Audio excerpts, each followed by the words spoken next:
Floodwaters surrounded their homes as they were rescued by boat, and tonight, people who live near an apartment complex that was destroyed by Tropical Storm Allison are mad.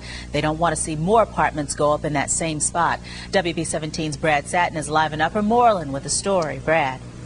Yeah, Tony, a very concerned crowd turning out for a zoning hearing tonight here in Upper Moreland Township. They're trying to prevent two apartment buildings from going up at a place not far from here, a place that sees terrible flooding and a place that last year saw death.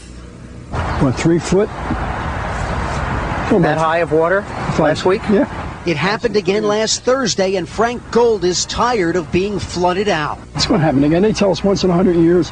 This is the 4th time in, what, let's say 6 years. And this was his property a year ago when Tropical Storm Allison hit.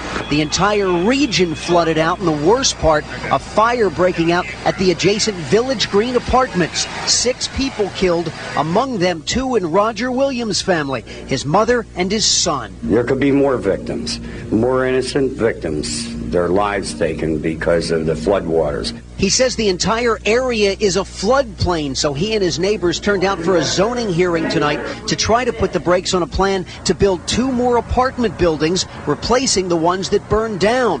One of the buildings would be just feet away from Steve Card's home, and he was at the meeting tonight. They're actually going to put us in the middle of a river. Fearing that, like other homes, his could be the next to go. In the end, the meeting was postponed to allow more time for the apartment complex attorney to gather engineering studies for building on the property. And when asked if the complex should rebuild it all in a flood-prone zone where 6 people were killed. If anyone has a question or concern, they should feel free to call the owner of the property. No further comment from the attorney. Again, the public hearing has been reset. The date scheduled July the 25th. Live in Upper Moreland Township, Montgomery County, Brad Satin, Philadelphia's WB17.